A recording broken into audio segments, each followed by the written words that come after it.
Hi, John. Today, we're talking about something exciting: how to prepare for a trip. This podcast is for people who want to improve their English while learning about travel tips. Let's keep the conversation simple and fun. Ready to start, John? Hi, Emma. Yes, I'm ready. Planning a trip is always exciting, but can also be stressful if you don't prepare well. The first thing I always do is make a list. It helps me stay organized and ensures I don't forget anything important. How about you, Emma?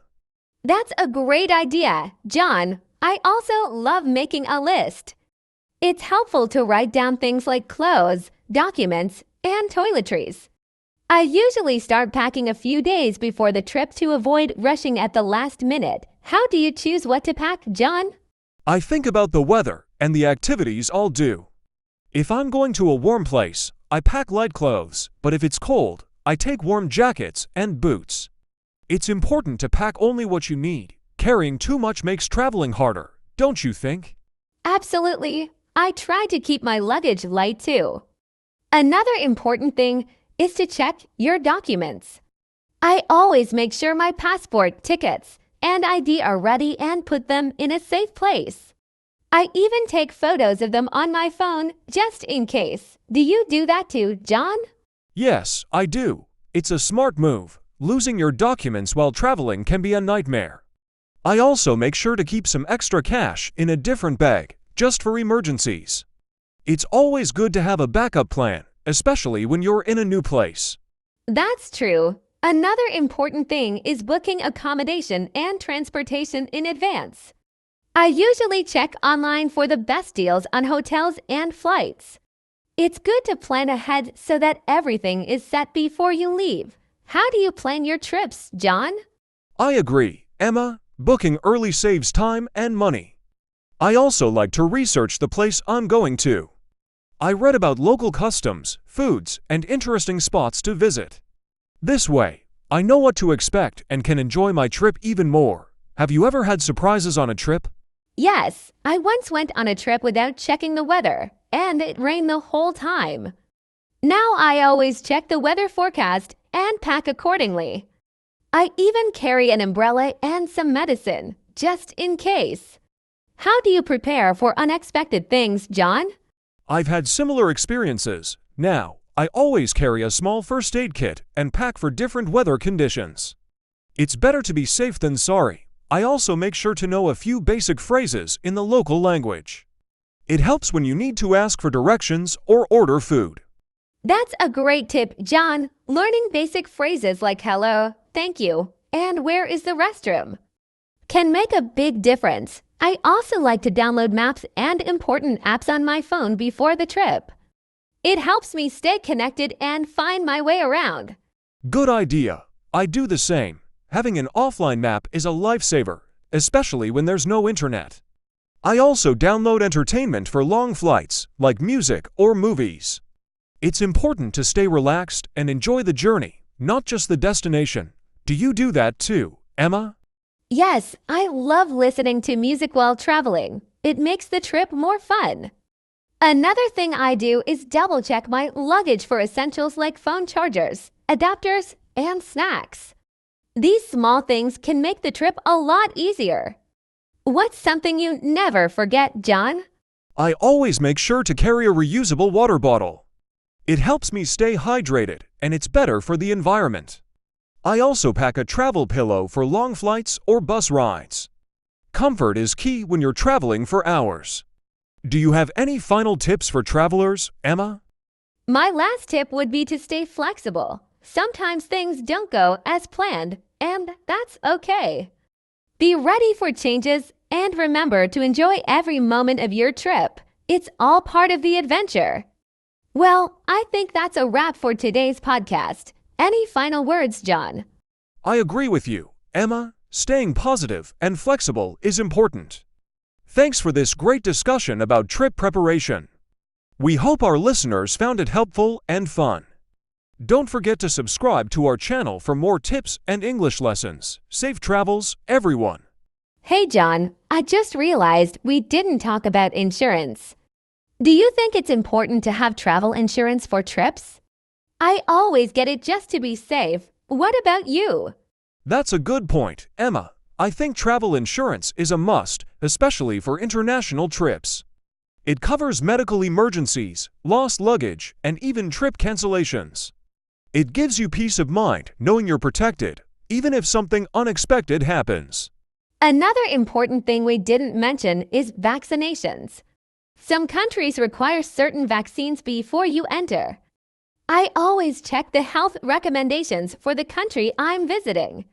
Do you keep this in mind when you travel, John? Yes, I do. It's always good to check with your doctor or look online for health guidelines before traveling. I also pack basic medicines for things like headaches, stomach issues, or allergies. It's better to have them handy in case you need them. You know, John, I also like to pack some snacks for the journey. Airport food can be expensive, and it's not always the healthiest. I bring things like nuts, fruit, and granola bars to keep me going. Do you do that, or do you prefer to buy food at the airport? I do the same, Emma. Snacks are essential, especially on long trips. It saves money and time, and you always have something you like to eat. I also make sure to drink plenty of water, especially on flights where you can get dehydrated. Speaking of hydration, another tip I have is to avoid drinking too much caffeine before a trip. It can make you feel more anxious or jittery. I stick to water or herbal tea. Do you have any tips for staying calm and relaxed during trips, John? That's a good tip, Emma. I try to stay calm by breathing deeply and listening to music.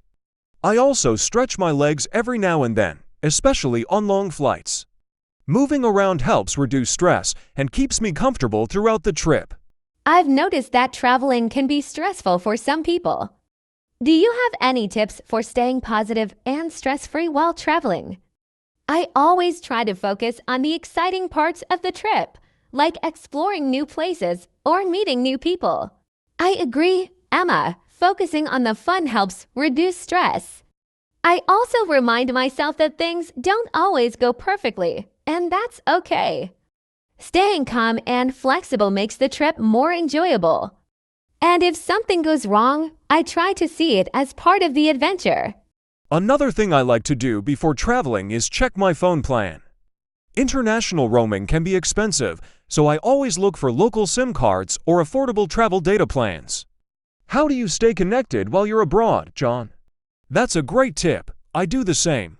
I also try to rely on Wi-Fi as much as possible to save data. Many places like airports, cafes, and hotels offer free Wi-Fi. It's a good idea to download maps and travel guides before leaving, so you can access them offline too.